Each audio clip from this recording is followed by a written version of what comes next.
My apartment complex didn't do traditional trick or treating on Halloween.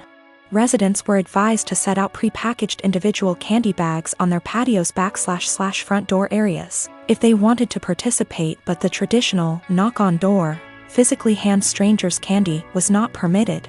So, Halloween comes and the kids are all dressed up and each building has a scheduled time where the kids go door to door. I ended up having to work late, so my neighbor offered to walk my kids around with hers at our building's scheduled time. About 45 minutes later, my kids came home with a small bucket of candy. 6 little goodie bags each from individual apartments that participated. Everything was fine. And my kids didn't say anything weird had happened. They were just excited to eat candy once they got home. The next day I took my kids to the park directly across from our apartment complex. My neighbor was there with her kids as well. The kids were playing and she took out one of those individual goodie bags with candy in it from her purse and started to loudly rummage in it. She ate several pieces of candy and my daughter eventually noticed. Ran up and asked if she could have a piece, and my neighbor responded, "Nope, this is my tax candy. Remember that this was my reward for taking you trick or treating last night." I was a little weirded out by that statement and asked what she meant. She said that since she is the one who had to take the kids out, she took 5 bags from each of my kids as a tax. Her son then chimes in and said, "You only took 2 bags from us." She responded with, "But I'm your mom. I was doing OP a favor so they get a higher candy tax." I was thinking about how to respond when I noticed that she was holding a Starburst candy and decided to just smile and nod and go back to watching my kids. I let her continue to finish off the bag of candy and then said, "Hey, aren't you vegan? You know a lot of those candies are made with animal products, right?" I explained what gelatin was and how a lot of those candies are made with it. She was horrified, Googles it, and then told her kids that they were leaving. She said something about how she was going to be sick and stormed off. Now she's giving me dirty looks every time we see her and won't let her kids play if she shows up at the park and we are there.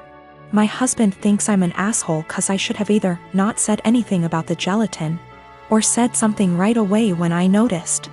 I don't think it's my job to tell a vegan what is and isn't vegan though, and she deserved it for stealing candy from little kids.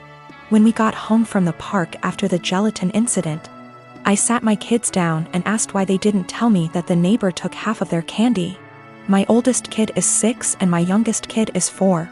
6-year-old explained that as they went door to door during their designated trick-or-treating time, she would have my 4-year-old grab 2 bags instead of 1 from each apartment for the majority of them. She explained it to my kids that they were grabbing extra bags for her to be handed over at the end as taxation. So either freaking way she was directly taking candy from my kids or taking candy from other kids through mine. As for the authenticity of her vegan sim, I may have exaggerated when I said super vegan when I first posted this. She claims to be vegan and is very in people's faces about the benefits, etc. It's 100% about the health side. She brags about veganism curing cancer, diabetes, even some mental health issues. I have never once heard her talk about the benefits for animals.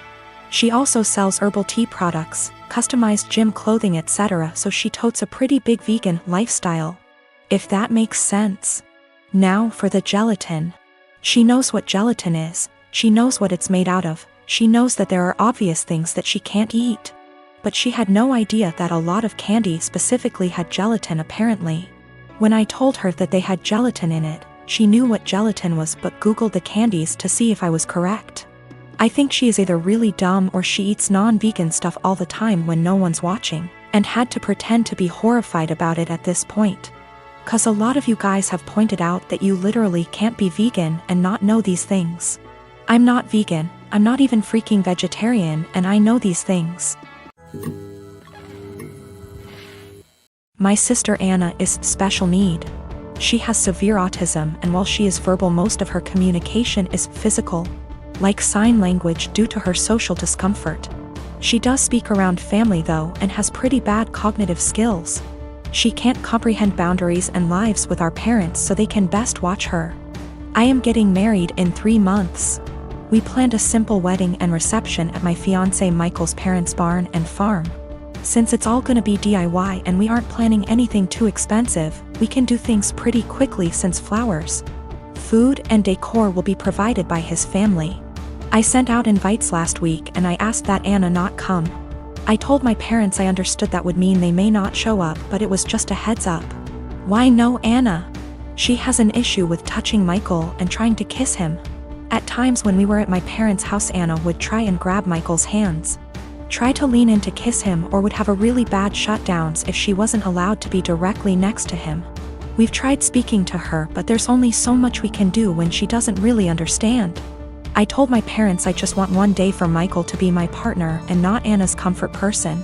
They called me selfish and asked how I expected them to agree to something like this. They told me Anna is disabled and may never experience a wedding of her own, and while I have Michael for probably the rest of our lives, she'll have no one, and that Michael and I can be a little more understanding to the reality of her life. I feel like a total ass, and what they're saying has really gotten to me, and I'm starting to question my decision. My parents called me letting me know they won't be coming and that it's best I don't bring Michael around anymore since I've chosen some man over my sister. They told me that Anna wanting to kiss Michael and hug him is normal for a woman her age, and that she doesn't understand what her feelings mean. I suggested they try to redirect her during the wedding, but they said Michael is gonna be family to her and he needs to get over it. I suggested they watch the wedding via web, and they said that's not fair and that they deserve to see things in person. I asked if I could pay for someone with proper credentials to watch her that day while they attention, and they asked what I would do when they died, and if I'd pawn her off every time. I dropped the unfortunate truth bomb that I don't want to put any more of my life aside for Anna anymore. I did it up until I turned 18. And that Anna is not my life's responsibility and I won't be her keeper. I assured them I'd pay for her care, but if she's okay doing this to Michael, then I worry for if I ever do choose to have children and what she'd do to them. They said I was sick for suggesting she'd do anything to my future children and hung up on me. They sent a lengthy text telling me not to contact them until I could do the right thing. My wife and I have been together for 5 years, married for 4. She had a bad marriage before me and had a child. I had no problem stepping up to the plate to help her raise her child. The father wants nothing to do with my wife or his kid. To the point, I had 2 friends that I've had since I was 16. They were both female and I had dated one of them for 4 years, but we split up agreeing that we made better friends than an actual couple. This never happens in real life apparently. She's always been my go for advice, and I made our friendship 100% transparent for my wife when we first met, and never did anything out of habit. My friend and I still said we loved each other, but more of a platonic love. We both loved our current partners and never wanted anything between each other. However, after a few years this took a toll on my wife and she asked me to stop telling her that I loved her. So I explained this to my friend and she said she understood and would have no problem doing so. Another month or so I still have 100% transparency with my wife as to make her feel comfortable. I got deployed and my friend had just had her baby and asked me if I wanted to FaceTime to see her. I said yes, naturally happy for her and her husband. After a nice chat and meeting her new son, I got a call from my wife a few days later asking if I had talked to her KN FaceTime. I told her that I had and why, also telling her what we had discussed. My wife then didn't talk to me the rest of my deployment. When I got home I explained that I was sorry it hurt her feelings and wanted to make things better. She told me to never talk to her again. I tried to explain that it was just a friendship and that neither of us wanted a relationship. My wife took it upon herself to call her and tell her that if she didn't stop talking to me forever that she would tell my friend's husband that we were having an affair. She did not tell me any of this. I quickly noticed she had blocked me on everything, including my number. I had no idea what happened, so I confronted my wife and she told me that she was certain I was cheating on her and that my friend and I were having an affair. She then told me that she had called her and only asked her to not talk to me anymore. I was slightly upset but stood by her decision and held no grudge. I feel like this event led to the breakdown of everything. She started to have no trust in anything I did, constantly going through my phone, and she would constantly lock her phone or lock herself in the bathroom talking to someone on the phone. She started blaming her job for her unhappiness. I told her that I could pull extra hours at work if she wanted to quit to find a new one. She quickly quit her job and made no attempt to find work again. I was enlisted at the time. She said she hated that I was gone all the time, so I offered to go reserves to be with her more. She said that would fix it. So I got a civilian job that paid decent, but we had to move. The job is stressful and I'm not very fond of being a civilian.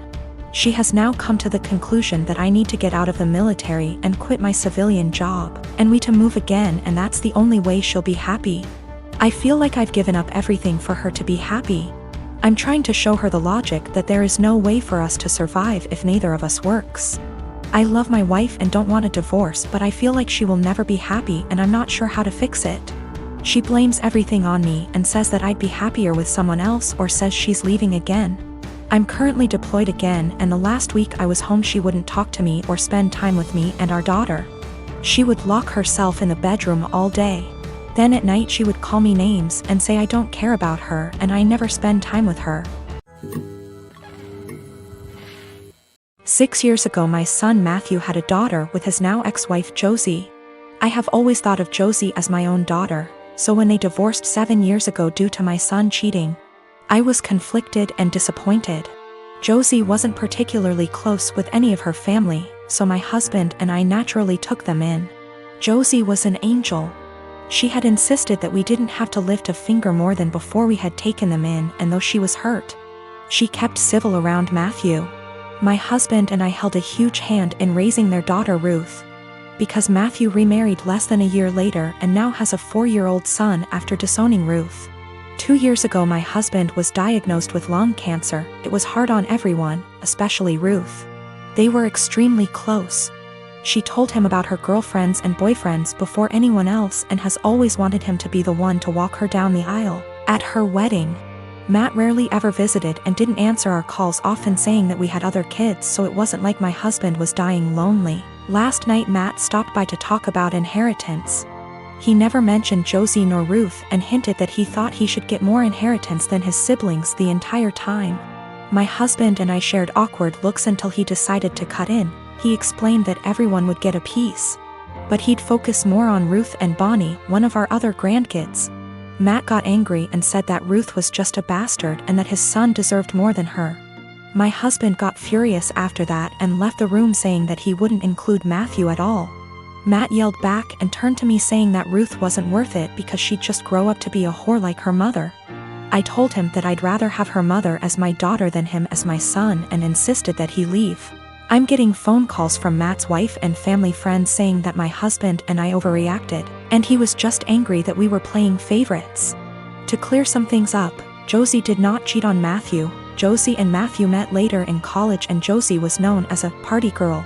Before that, Ruth isn't the product of an affair, but we are planning on getting a DNA test because what Matthew said has gotten under Ruth's skin. She was at the house when this occurred and overheard it. When it came to taking in Josie and Ruth, we didn't hesitate because Josie is not from here. She and Matt lived in another country until he moved them here a few months before he got caught cheating, and they had nowhere else to go as Josie was a stay-at-home mom. I had no intentions of choosing Josie over Matt then and now, and I never discouraged Matt from visiting. I tried to make it very clear that we weren't picking and choosing when we took Josie in. We just wanted her and our granddaughter to be safe and have a good home.